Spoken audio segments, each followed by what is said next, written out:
Imagine spending so much gold in one city that the entire economy collapses behind you, and you don't even notice until you're broke in the middle of the desert.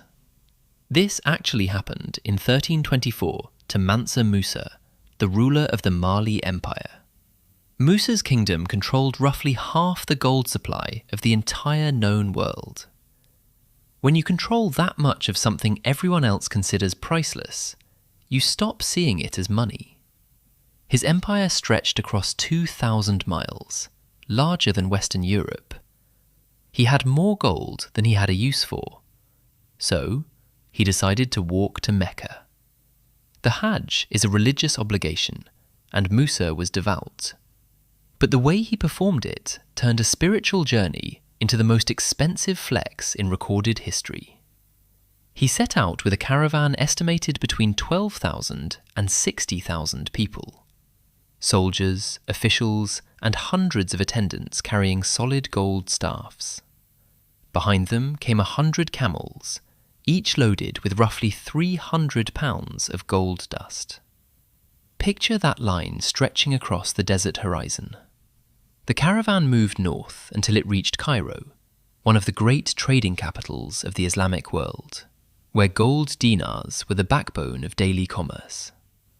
Musa arrived as a guest, generous to a fault, and began giving gold away. He handed it to officials, scholars, and the poor. He bought goods at wildly inflated prices without negotiating, because negotiating felt beneath a king who had never worried about running out. 12 years later, Egyptian historian al-Umari interviewed Cairo officials who still remembered the visit. What he recorded wasn't admiration, it was economic trauma. The sheer volume of gold Musa injected into the market caused its value to plummet. Cairo's economy did not fully recover for over a decade. One man's spending spree during a pilgrimage destabilized a major regional economy for 10 years. Did Musa know what he was doing? Almost certainly not. He wasn't a villain manipulating currency. He was a man so far removed from scarcity that he couldn't conceive of his own spending as harmful. The most revealing part of the story is the journey home.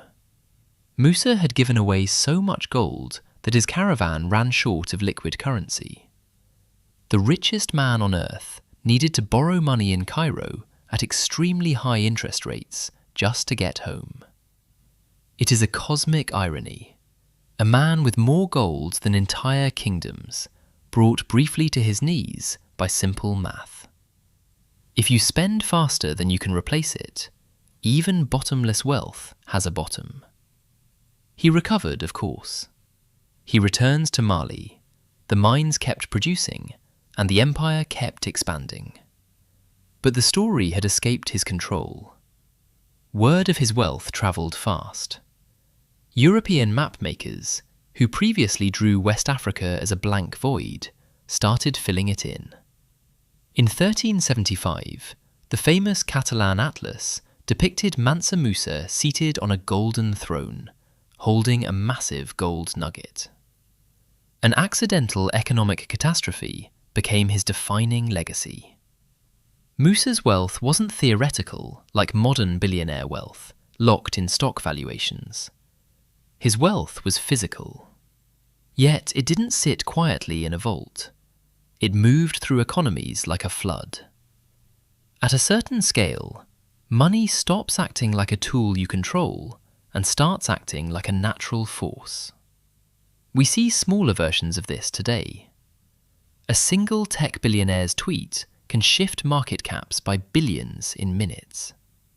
A large institutional investor selling a position can tank a currency, not out of malice, but because massive wealth creates gravity. Gravity doesn't ask permission before it pulls everything else toward it. Mansa Musa never set out to break an economy. He wanted to honor his faith and show the world that his kingdom mattered. He succeeded, breaking Cairo's market as a mere side effect of being who he was. The biggest disruptions in history rarely come from people trying to disrupt anything.